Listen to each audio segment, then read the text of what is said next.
नीलारविन्द सुहृदा सदृशं प्रसादे तुल्यं तथा महसि तोयजबाधवेन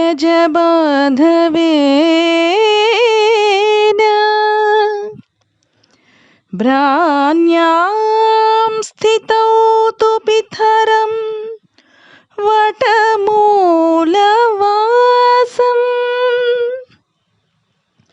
संस्मारयन्तम् अचलं तम् अनुस्मरामः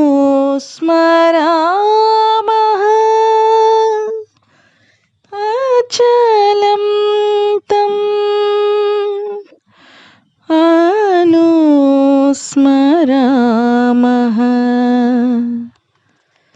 अनुस्मरामः.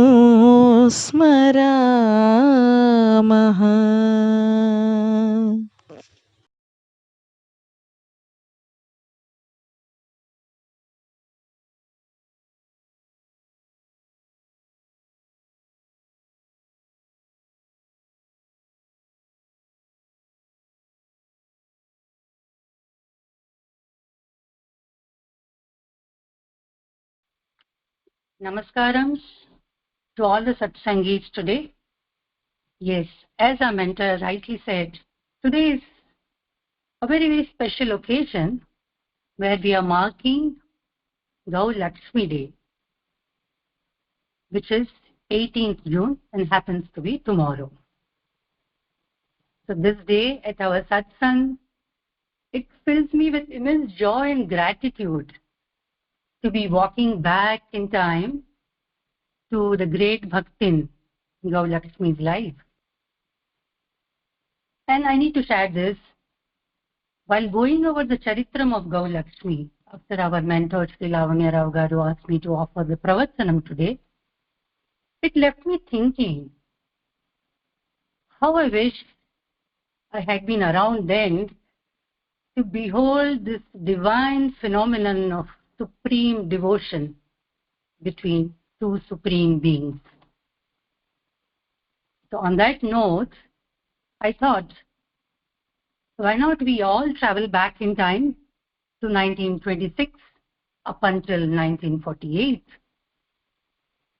and try to understand how Lakshmi came to the ashramam, what Lakshmi did to the bhaktas there, what was this unique relation between Lakshmi and Bhagavan.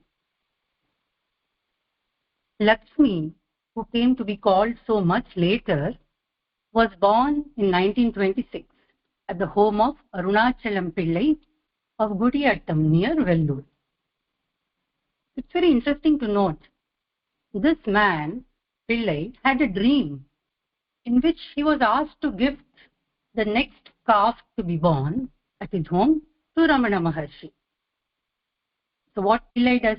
Pillai brought the calf and its mother to the ashramam and narrated his dream. And that was the time when the ashram was surrounded by a dense jungle which used to be inhabited by wild animals like leopards and panthers. So the ashramites were therefore unwilling to accept this offer of Pillai. But Pillai had taken his dream very, very seriously and refused to take the calf away. So on seeing his insistence and devotion, a great devotee of Bhagavan, Ramanatha Brahmachari, declared he would look after the calf and the cow. And I would like to share this. Interestingly, Bhagavan himself was not willing to accept the offering. So once Bhagavan relates the story of Lakshmi's coming, and I put it in English, as Bhagavan said, you know what happened when they came here with the cow and the calf? I asked, why all this for us? And Pillai said, I have for a long time been thinking of presenting you, Bhagavan, with a cow. I am now in a position to do so. I have brought this after great deal of trouble, O Swami, by boat and by rain, by rail. Please keep it, Swami. And I told Pillai, you have done your duty in presenting it to us. Who is there to look after it? Please keep it with you on our behalf. And Pillai said, I will not take it away even if you cut my throat. So hearing this, Ramanatha Brahmachari came in with great jest and he told Bhagavan, I shall look after the cow. So Bhagavan tells him, all right, hang it around your own neck. Now, as the calf came on a Friday, Bhagavan says, we named her Lakshmi. Let's try to understand how was Lakshmi. So Lakshmi was very, very, very playful. She would jump around as whenever she was very pleased, and while doing so, she ruined all the vegetable plants that were grown in the ashram. If someone would chide her, she would come to Bhagavan for protection. And Bhagavan would tell all the ashramites, okay, you put a fence to protect your plants. So what happened is later, Ramanatha Brahmachari could not put up with all these troubles from all the other inmates, and he handed over the cow, Lakshmi and her calf, to a person by the name of Pashupati. So once Pashupati came along with the cow and the calf, and Bhagavan says, at that time, Lakshmi saw the whole ashram. And how beautifully Bhagavan says, remembering the route carefully, she began coming here every day all by herself. Lakshmi would come in the morning and go away in the evening. She used to lie down by the side of my couch. If food was available, she would insist that I alone should give it to her. She would not take anything other than the Malai Vadaparam, which is in Tamil and in English translates as the hill banana. Lakshmi came away permanently to the ashramam in 1930. And by then, she had already 3 calves, and all the calves that she had borne were given to the ashramam. And again, there is this very interesting dialogue between Bhagavan and Lakshmi. When she was going to bear a calf, once again, Lakshmi was shedding tears and lay close to the couch, softly passing his hand over her face. Bhagavan says, what? You say you can't go away. You only want to stay here. What am I to do? Looking at the others, Bhagavan says, look, Lakshmi is weeping, saying she cannot go away. She is pregnant and she may have confinement at any moment. She has to go a long distance and come back again in the morning. What is she supposed to do? Somehow Bhagavan coaxed her and sent her away. That very night, Lakshmi delivered. And Pashupati, unable to bear his domestic difficulties and the burden of Lakshmi, brought Lakshmi and her calf and presented them to Bhagavan. Lakshmi lay at Bhagavan's feet and would not rise, placing his right hand on her head and caressing it. Bhagavan asked, would you like to stay here permanently? Lakshmi closes her eyes and lays still as if in a trance, noticing that Bhagavan points out to the others.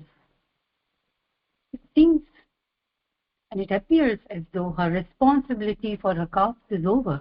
They have been placed in my charge. And Bhagavan says, after Aragamma came to stay with me, regular cooking and meals started.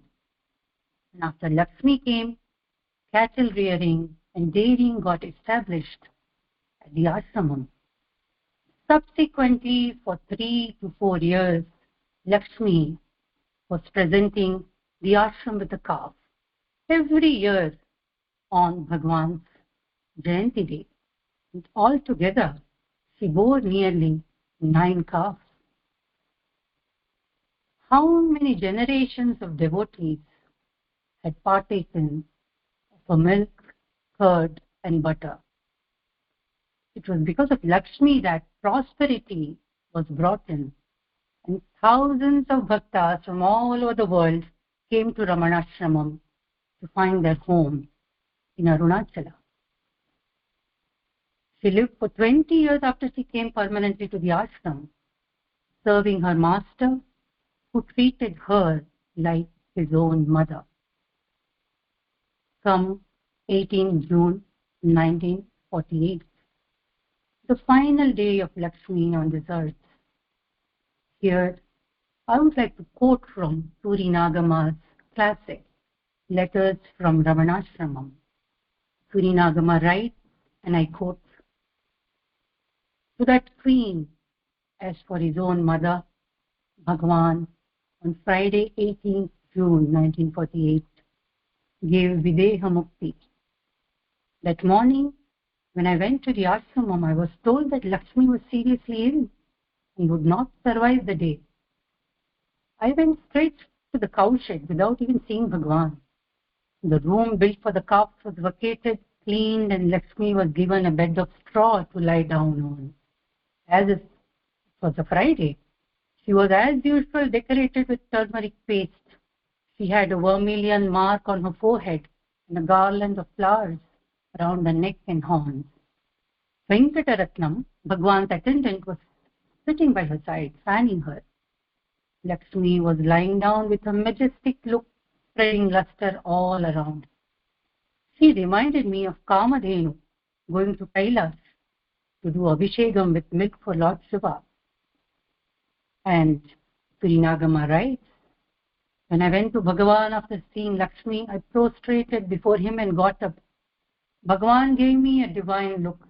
Taking it as an order, I said, 'Bhagavan, I would go and stay with Lakshmi.' He nodded in assent, and I went immediately. Venkataratnam gave me the fan and left. Sitting in that place, I began repeating Ramana Dvadashakshari, the 12-letter Ramana mantra. Om Namo Bhagavate Sri Ramanaya. In the Ashtotram, 108th of Ramana, and Lakshmi appeared to hear them carefully. When Bhagavan came to the cowshed at 9:45 as usual, he came to Lakshmi, sat on the hay by her side, lifted her head with both his hands, and passed one of his hands lightly over her face and throat. When placing his left hand on the head, he began pressing his right hand fingers, her throat, right down to the heart. After pressing so for about quarter of an hour, he said, addressing Lakshmi, "Ennama Lakshmi," this is how Bhagavan would always address Lakshmi. "What do you say, O mother? Do you want me to stay here alone? I could stay, but what to do? All the people would be around you, as in the case of my mother. Even so, why shall I go?" Lakshmi remains calm, devoid of all the bonds of this world and the pains of her body, as though she was in samadhi.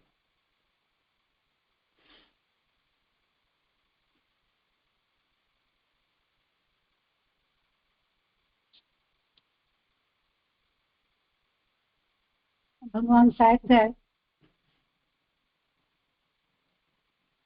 unwilling to move, and with a heart full of compassion. And Sri Nagama says, explains, Mother Aragamma had the greatest blessing, and so now Lakshmi. Bhagavan looks at Sri Nagama with a smile, turning towards Lakshmi and gently stroking her head. He said, "What do you say, may I cook?" Lakshmi, the cook, comes in. She says, she will be happy if Bhagavan is by her side. If that is so, but what to do? So saying, Bhagavan looks into the eyes of Lakshmi and asks once again, "May I go? Won't you tell me?" Lakshmi says, looking at him proudly. What reply Bhagavan got, we do not know. But he got up and went away saying, "See that the flies do not get into the mouth." And Sri Nagama says, "I assure you, Bhagavan, we shall take care of Lakshmi.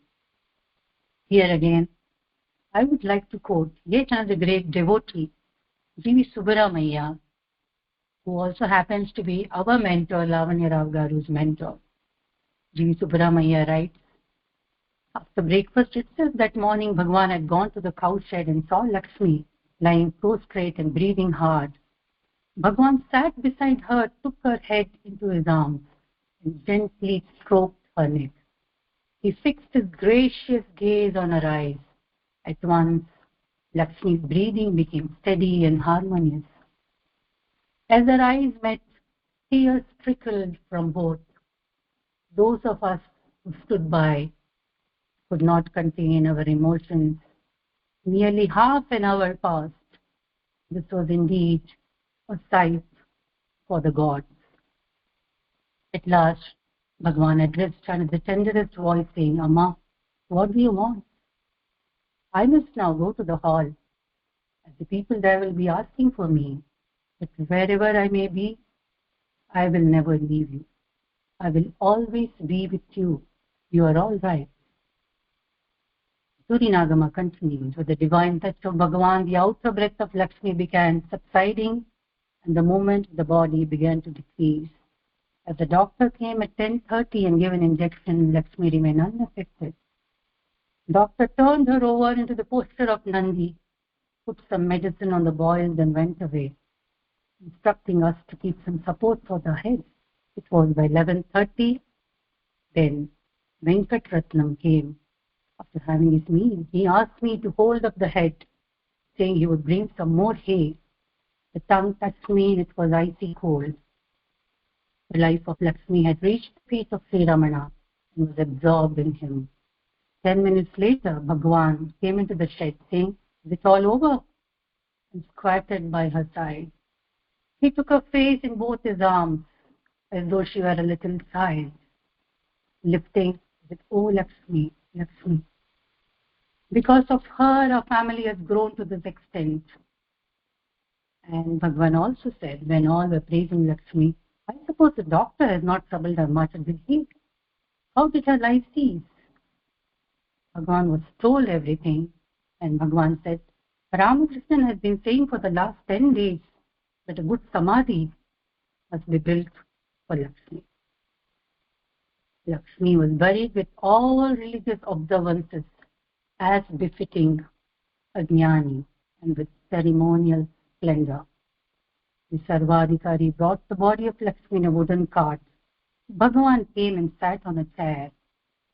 Devotees brought water in pots and poured it over the body of Lakshmi. Abhishekam was done with milk, curd, ghee, sugar and rose water. Incense was burnt. A silk cloth was placed over the body, and her face was smeared with turmeric powder and vermilion, and the body was covered with flower garlands. At about 7 p.m., devotees lowered the body of Lakshmi into the grave with the cries of Hara Hara Mahadev. Bhagavan was visibly affected. After Bhagavan had touched some holy leaves, they were thrown onto Lakshmi by the Sarvadhikari. After the burial was over, Bhagavan came back to the hall and prasadam was distributed. The whole thing ended like a marriage. Lakshmi, the cow, is no longer in the cow shed. She has been freed from the bonds of the body.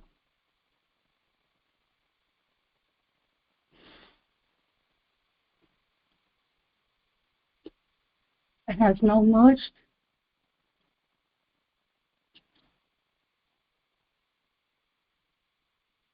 in the lustrous Atman of Sri Ramana.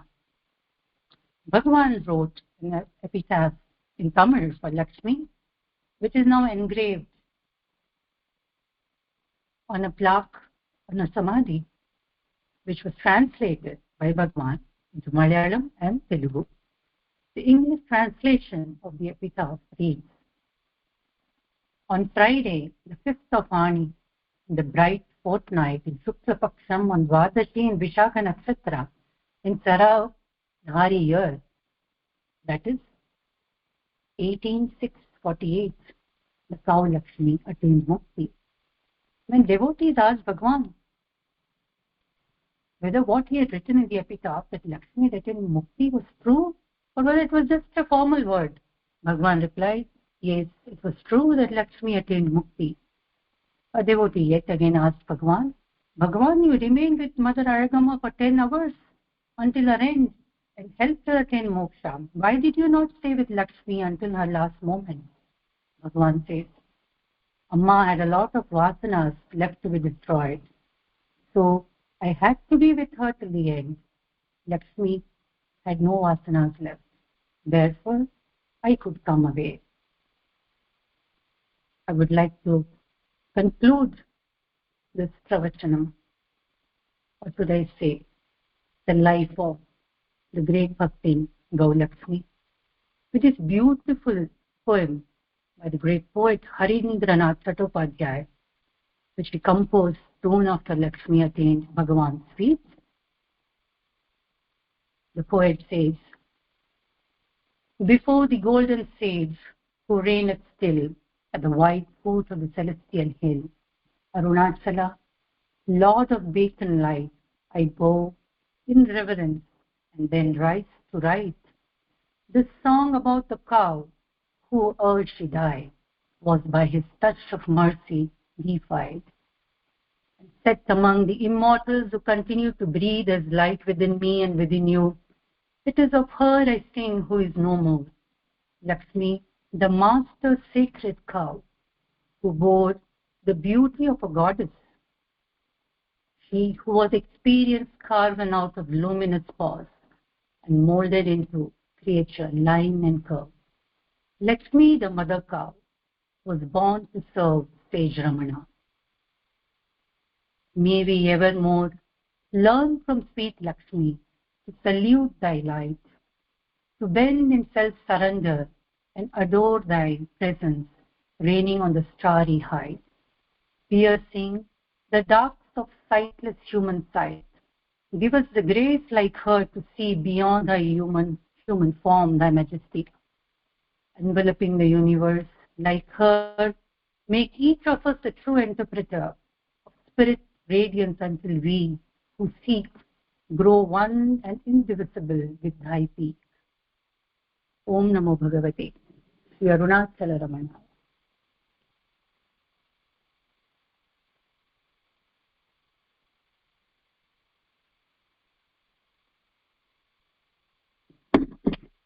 I shall now present a folklore on this divine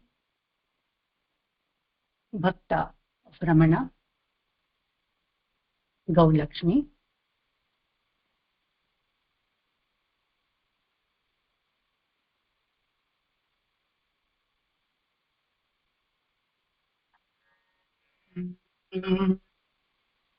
Gomata Sri Lakshmamma Yemai Paramma Gomata Sri Lakshmamma Yemai Paramma Gomata Sri Lakshmamma Yemai Paramma Untandai Sri Ramanar பார்த்தது போல் கோமாதா ஸ்ரீ லக்ஷ்மம்மா தாமதமில்லாத தயவுடன் வந்து கற்பனை பாசொரியும் அழகிய இரு தாமதமில்லாத தயவுடன் வந்து கற்பனை பாசொரியும் அழகிய இரு தாமரை கண்களில் ரமணனின் செல்வமே தந்த விக்ரமே பக்தரத்னமே கோமாதா ஸ்ரீ லக்ஷ்மம்மா எமை பாரம்மா கோமாதா ஸ்ரீ லக்ஷ்மம்மா நடமாடும் நாரத பக்தி சூத்திரமே ரமணதேவனின் நன்று தீயை நடமாடும் நாரத பக்தி சூத்திரமே ரமணதேவனின் அன்பு தீயை அசை போட்டு ஆனந்த குரல் எழுப்பும் காமதேனுவே கற்பக தருவே கோமாதா ஸ்ரீ லக்ஷ்மம்மா எமை பாரம்மா கோமாதா ஸ்ரீ லக்ஷ்மம்மா.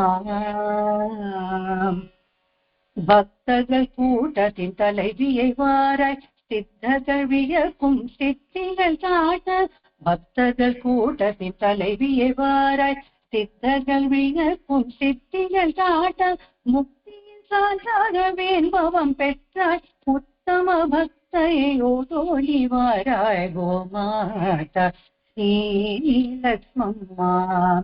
எமை பாரம்மா கோமாதா Sri லக்ஷ்மம்மா.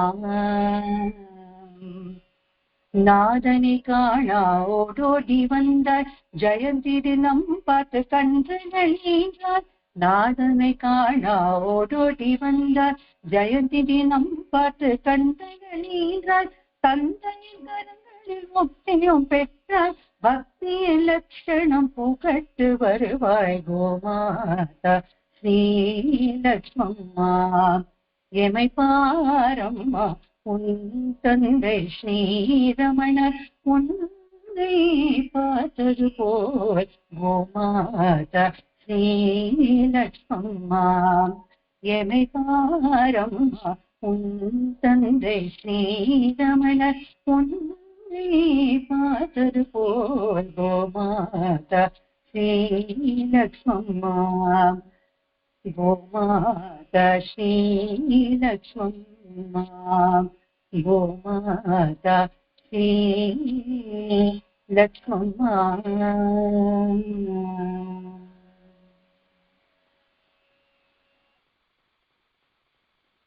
Thank you all once again, and thank you Lavanarao uncle for giving me this beautiful opportunity to delve into the charitram of a supreme being that lived with Bhagavan.